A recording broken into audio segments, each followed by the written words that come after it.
right, we're going to look at the Excel assignment on budget for section 4.2. You should have downloaded this from MyMathLab, and you've got your instructions, and instructions look like this. And then you should have your spreadsheet under the questions tab. So let's talk about what this is. This is fiscal year 2019 projected budget. And there's a link over here that can give you information about that if you were interested in looking more at it. So we have outlays or expenditures. These are things that we have to spend money on, like Social Security, Medicare, Medicaid, and these are government budgets that they're talking about. National defense, non-defense, and interest that the government has to pay on loans all the time. And then we have income that the government receives, and they have income tax, corporate taxes, payroll taxes, and excise taxes. So it tells you up in the top that these are all in billions of dollars. So we're going to just treat them the way they are. We're not going to multiply by a billion or anything like that. We just understand that everything that we're getting is in terms of billions of dollars.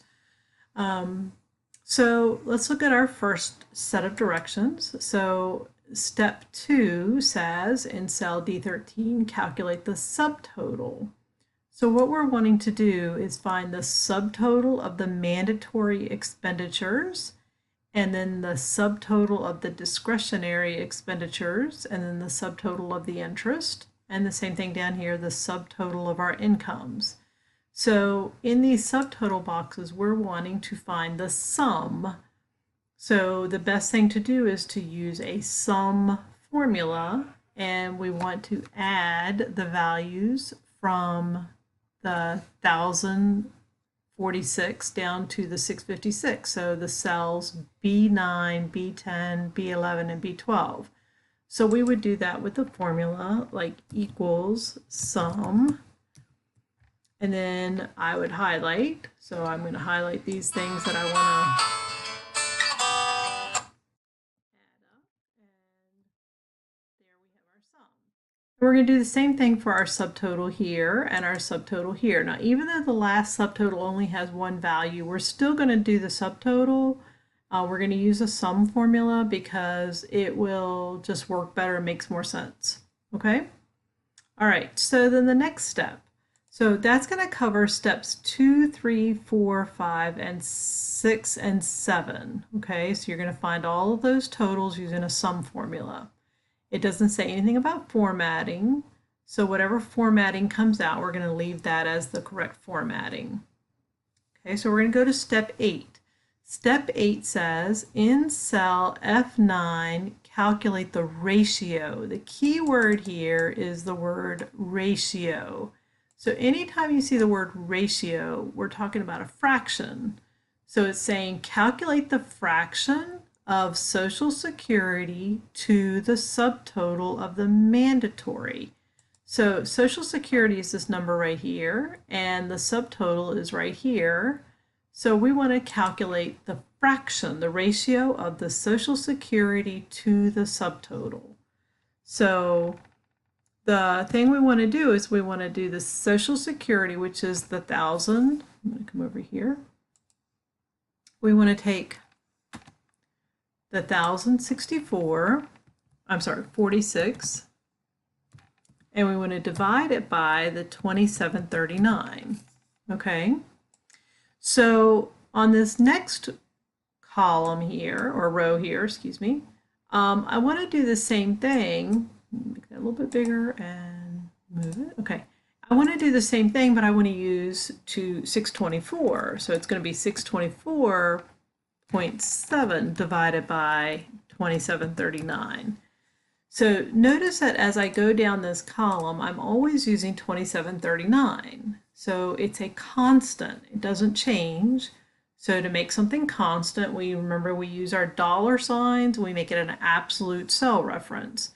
So we're going to just simply say equals, now the 1046 is located here in B9, divided by, the subtotal is right here, but we want that to be an absolute reference because we don't want it to change. So we put our dollar signs around it. Okay. Now we do need to watch out for formatting here. It says format the cell as a number with 3 decimal places. So remember to do that. You've got your number with 3 decimal places. Sorry. Number with 3 decimal places. Oops. Okay. So our next step says in G9, refer to the ratio that we just calculated in F9 and format it as a percentage with 1 decimal place. So whenever we see refer to, we want to use that equal sign. So we want to do equals F9. So it looks just like the column right before it, but we want to format this as a percentage. So we're going to format it as a percentage. Okay, and I think it's at 1 decimal place with 1 decimal place. So we need to make that have 1 decimal place. Okay, so what this next column here is asking you to do is find the totals. So I'm going to give you a minute to look at this and try this, and we'll come back to it. All right, so one of the things that I needed to do now is find this total down here at H19. So to find the total for H19, I need to add the 2739, the 1304, and the 363. So I'm going to do a sum statement to find the sum of those 3 values.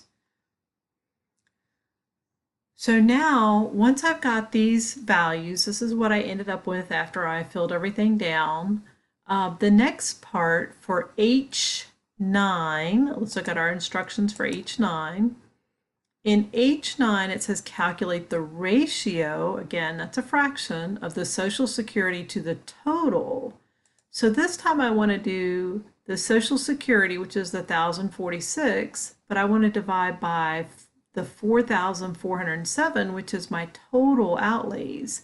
So I'm going to be dividing B9 by H19. Okay, and that's what I have here. And again, I do want to use my dollar signs to make my absolute referencing. Again, I'm pretty sure it says format it as a number with 3 decimal places. So we're going to make sure we've got our formatting correct. And then we're going to do the same thing with the percentage over here. So we're going to set this up. And then we're going to format this as a percentage with 1 decimal place.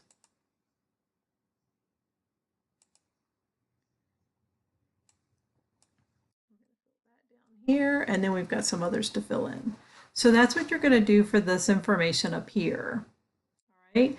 Now down here for the receipt section, in these parts here, you're going to do the exact same thing that we did up at the top. You're going to do your ratios, which are your fractions, and set those up. Okay. All right. So the next part here, you'll see these 2 pie chart setups down here. So what they want you to do is they want you to put in the cell location where Social Security is located. So Social Security is up here at the 1,046 at B9. So that's what we want to put in right here. We want to put equals B9. And then you're going to do the same thing for Medicare and Medicaid and the others that are up at the top. Okay. Same thing here for the individual income tax, where individual income tax is located at B22. So we're going to put equals B22 here, and it's going to pull those numbers down. Then you're going to make pie charts using this information, and make sure you follow the directions. It says using the information, create oops, I lost my place. Here we go. Number 24, it says using the information from the pie chart.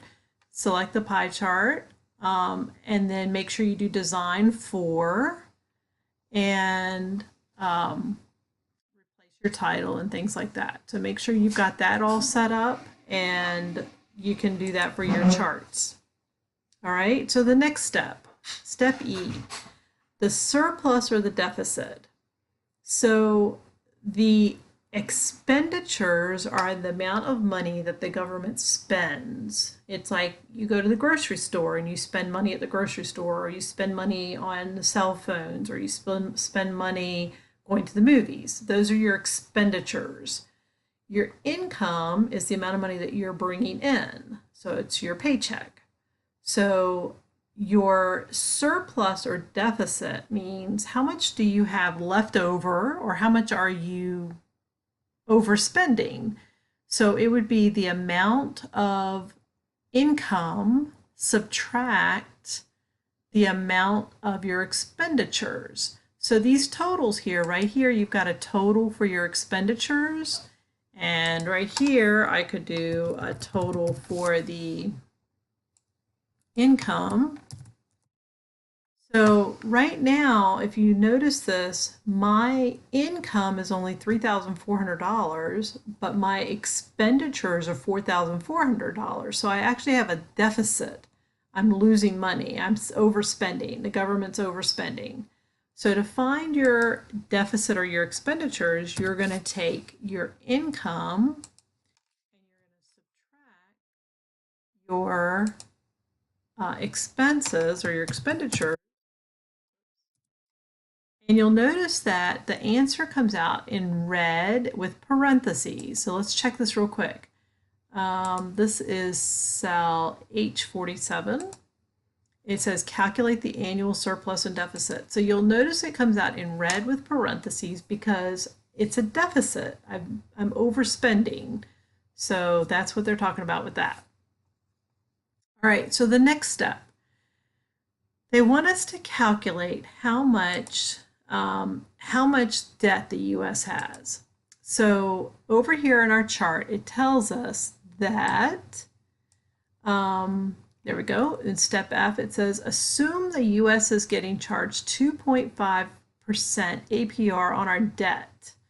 So this is what's happening with this line here. So we have this amount of interest up here of $363, right? So the interest is equal to the debt times 2.5% in this case. Okay, so you just have to make sure you pay attention to what it is. So the question is asking you how much debt do you have, not how much interest you're making. It's not how much you're paying or something like that. So to solve this problem, I would divide both sides by 2.5. So I would end up saying interest divided by 2.5%. And that answer is going to equal my debt. Okay, does that make sense?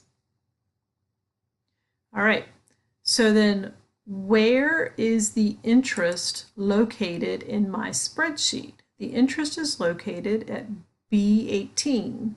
So I'm going to end up saying B18 divided by 2.5%. And that's going to tell me how much debt I am in. All right, so that formula is what we're going to be putting down here for the debt. That calculation that I have here is what I want to put in here. Okay, but I want you to make sure you put it the right way. So something like equals B18, and that's going to calculate our debt for us in billions of dollars. So I hope this helps. Make sure you're keeping up with everything and email me if you have questions.